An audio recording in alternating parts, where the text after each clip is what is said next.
appreciate you sitting down and having this conversation with me. We're doing this collaboration and this project, this artist project of solidarity between the Black Lives Matter movement and the AAPI community. I was excited, intrigued to be a part of this project because I often have what you might think are contrarian ideas about how we can approach solutions and move forward when it comes to the topics of racial justice in our modern society. But one of the things that I started to realize when the proposal for this project was coming up is we had an uptick in violence and hate crimes against the Asian American community. And it hit me that in many ways, our society, our country, our culture has yet to reckon with a lot of the discrimination and violence that the Asian American community has historically experienced. And if we don't first do that, if we don't first as a nation educate ourselves and understand and have empathy around it, then we can't really move forward as people. And I really have a dream, and I'm serious about this. Like, I hope that one day people will say, "Hey, Mellina, how do you identify?" And I can simply say, "I identify as Mellina," and I'm not going to be tethered to labels or identities. I think that oftentimes that idea divides us more than unites us. But also, again, coming back to why we're sitting down and having this conversation in the first place, is we've got to reckon with our past, and we've got to learn from our past and do better in the future. Absolutely. And if we can do that, it'd be wonderful if one day we're just one united human race that doesn't have a million labels attached to it. That's my take. I love the dream. And, really appreciate just the opportunity to connect with you and talk about our histories, right? Yeah. Who we are, how we identify, right, as Mellina and Jen. But also recognizing that there's a lot of our past that is not really talked about, as whether it's Black African American immigrants, right, or even Native Hawaiians, Indigenous, Japanese, Chinese. There's a lot of synergies between how our communities and our ancestors were treated that I think is starting to be highlighted in the last couple of years. And to actually sit down with another friend and have this conversation, right? I think more people need to dialogue like this, leaders and just community members, to figure out how to bridge our histories and move forward together so that you're not having all of these identifiers, right? And that there is a understanding around how to eliminate and abolish discrimination. But we can't do that unless we start having the conversations. Exactly. The first time that I learned about Japanese internment camps in our nation was when I was in college. I was in my 20s. And the only reason I learned about that was because I was minoring in anthropology, was taking courses on the history of immigration in the United States. I was shocked. I was angry. It was really an eye-opening experience for me to know that, in a way, we've covered up the history of discrimination in our nation. It's not as if we don't talk about FDR a lot. We talk about him all the time. And with Biden just being elected and him making a lot of sweeping changes because of us as a nation coming out of the pandemic, there's been a lot of people comparing Biden to being another FDR. And yet again, we don't mention, in my opinion, the atrocity that was committed by FDR in throwing his own people, American citizens, in internment camps. And so with that moment in my life, learning about it, the first thought was, well, what else do I not know about my nation's history? And furthermore, it wasn't really until I moved to Seattle, where we have a lot of Japanese Americans, that I truly understood the impact on culture, on families, on our nation because of that atrocity. Yeah, and talking with other friends when I moved to the mainland, they themselves didn't know about Japanese internment camps, right? For coming from Hawaii, it was shocking knowing that in our education system, that was that was something that was heavily addressed, right? Mm-hmm. And we had about 1% of the Japanese in Hawaii interned on the mainland. Wow. Which is huge when you think of it from an island, right?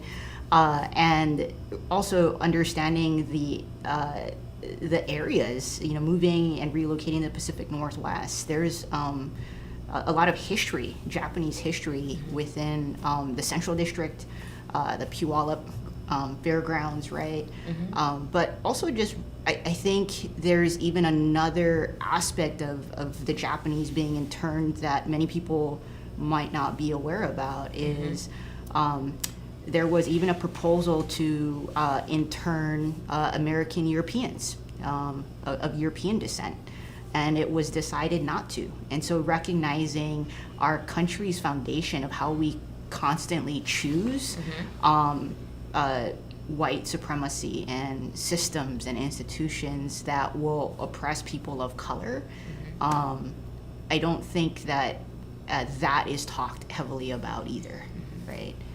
What would you say has been your personal experience? Now, I know that you are Native Hawaiian and you have a rich heritage, if you will, but if you had to, again, I want to get rid of these labels. I want to get rid of identities. But if you had to identify your heritage and where you stand in our culture, tell me about that and tell me what your experience has been. Yeah, so I would identify myself first off being Native Hawaiian. I'm very passionate about that, the roots and my heritage from that side of the family. Then Japanese, Chinese, and German. We didn't have a lot of these labels, LGBTQIA, right? Women of color, masculine of center in Hawaii. It was picking all that up coming to the mainland and kind of drinking out of a fire hydrant with vocabulary and terminology, which I think is important in the present of recognizing also my history, but how do we progress moving forward and recognizing the intersections of how I identify now, right? And where there are unpleasant experiences dressing masculine, being a woman of color, right? And how that shows up versus before I came out. And those experiences being vastly different and recognizing the privilege that it comes with, not being a woman of color who's a lesbian who dresses masculine, right?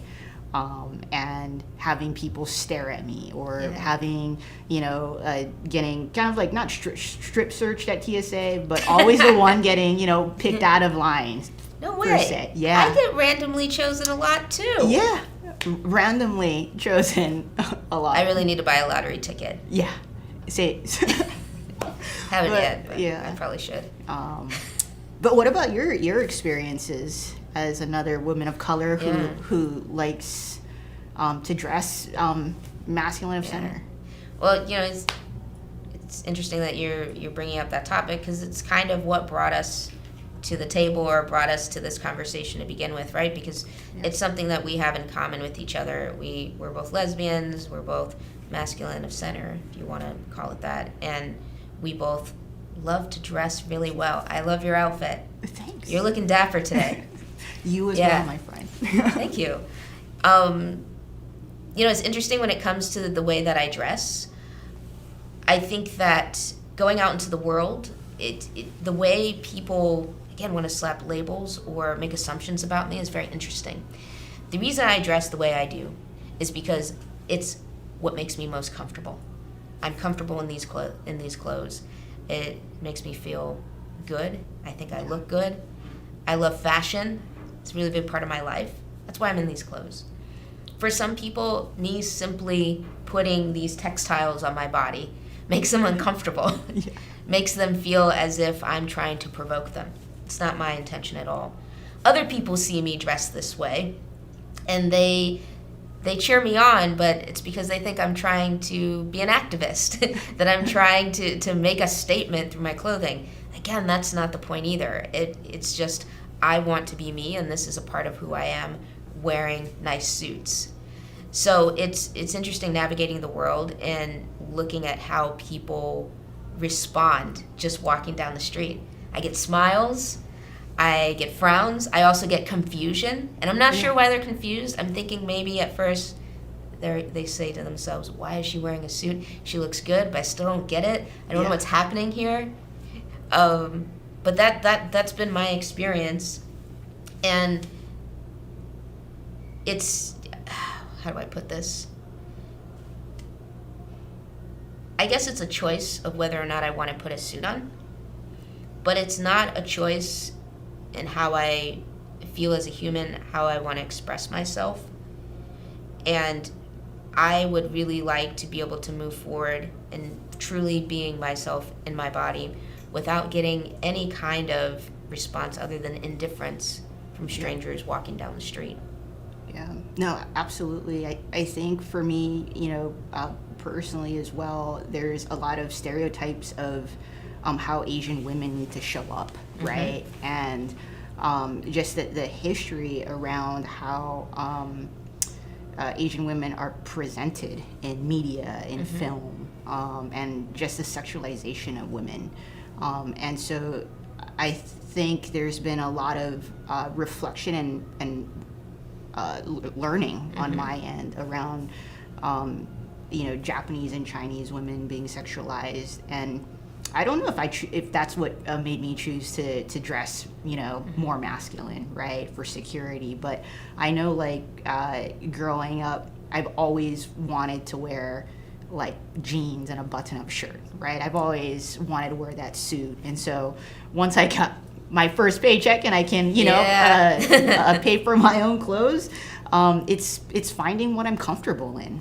Yeah. So. That's great. Going back to, your experience being a Native Hawaiian, having Asian American heritage, if someone came up to you today and said, hey, I want to be a part of the solution, I want to understand, I am upset, I'm saddened by the things that are happening in our country, by what I'm reading in the news, but I have no idea where to begin. Yeah. What advice would you give that person? I get that question a lot, actually. Yeah? Okay, I'm going to stop you there. You get that question a lot. How do you take it? Do you feel that it's sincerity? Do you feel that people are putting a weight on your shoulders unnecessarily?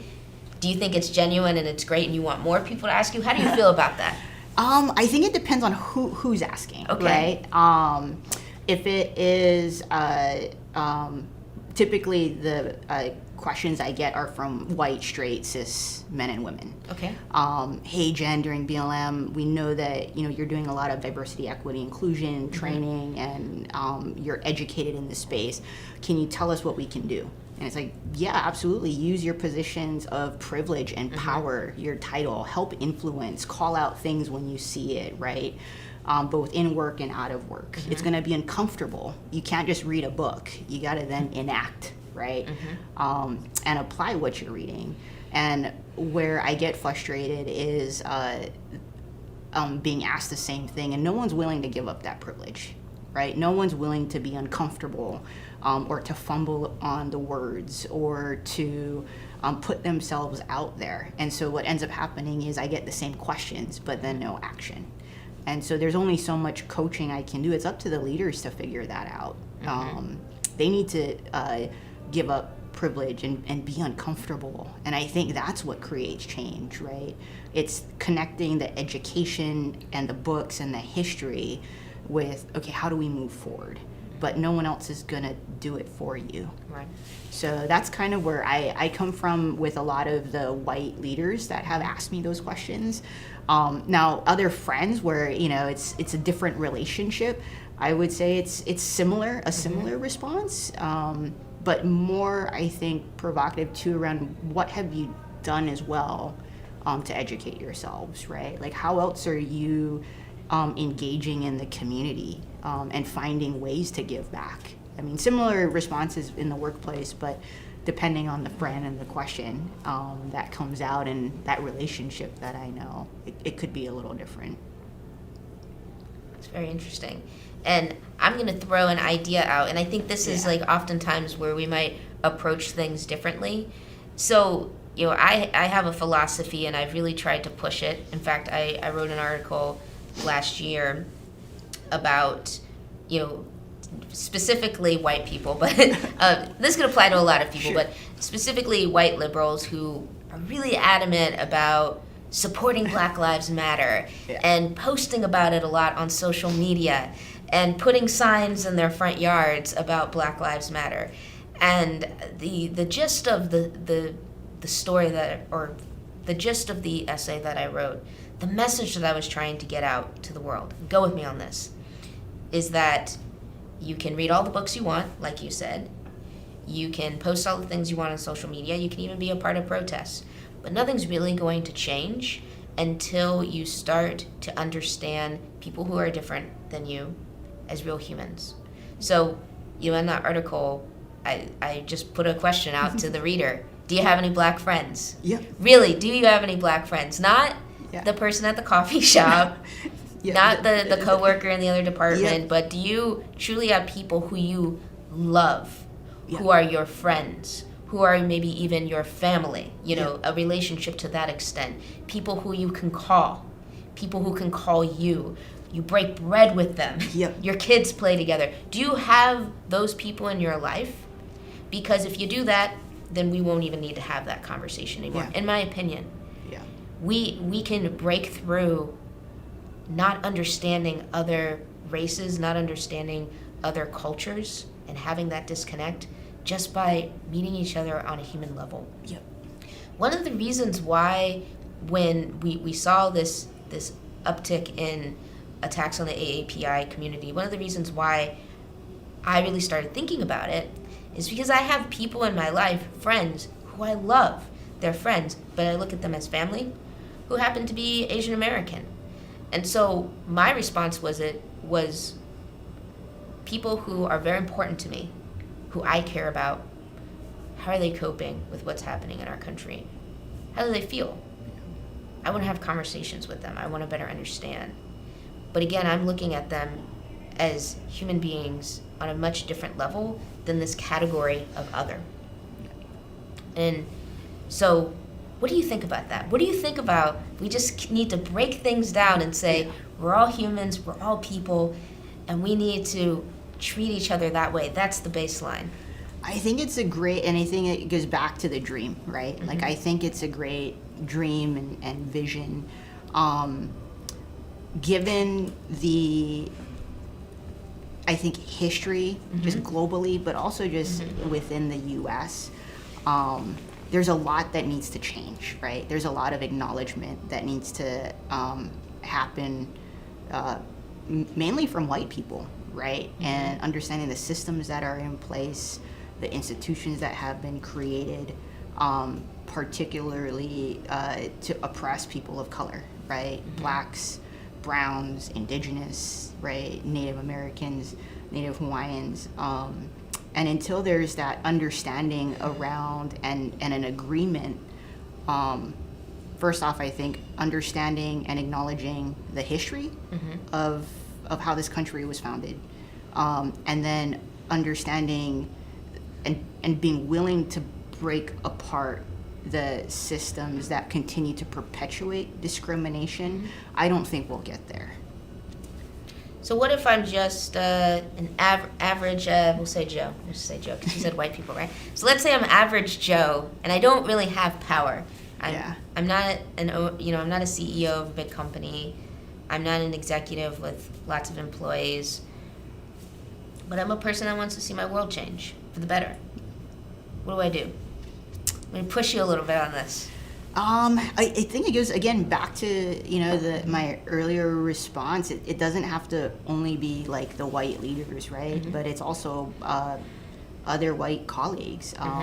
It's how are you using your privilege as a white male, right? That you probably may or may not recognize. Your voice is probably heard way and can go farther along than maybe a black trans woman, right?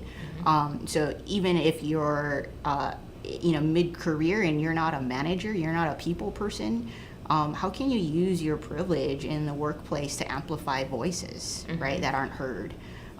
Where are you going to volunteer your time within the community to give back? Is it going to be phone banking, right?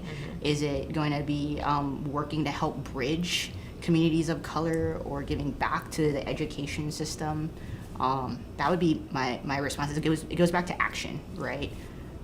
So regardless of the position and title of leadership, I think we all have our own I would say responsibility. In Hawaii, it's like your kuleana. It's like your responsibility to help shape the world we want to see.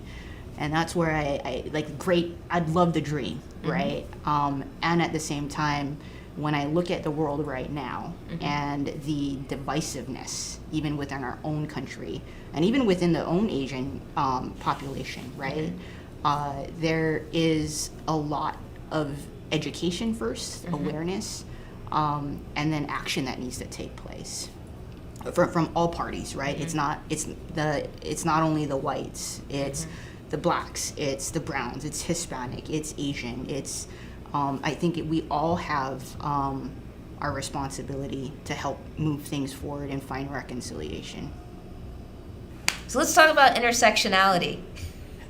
As you know, I have problems with the concept and the idea, and I'll talk about that a little bit, but what do you think about intersectionality? Again, thank you. You and I have had a lot of conversations about this. I love that you bring it up. I think, when Professor Crenshaw created that term and how it's been used today, it's been taken out of maybe context, right? Okay. And really trying to understand the root of why it was created, right? So going back to the identities, right, and like that long-term vision and dream of you just want to be identified as Mellina.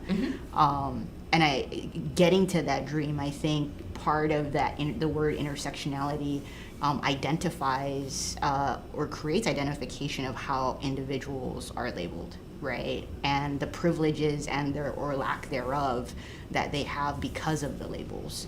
And it goes back to discrimination again. And so I think it's important now to recognize how the word is used, which depending on who you talk to, right? A lot of, I think, conservatives feel that individuals of color or the intersections of LGBTQ, it's labeled as victims, right? Without necessarily maybe checking privileges, right? And so giving up something for a person of color. And we're gonna create a caste system. I think I've read different articles. And so I don't think the intention of intersectionality is to create a caste system and flip the current culture and this paradigm upside down and invert it.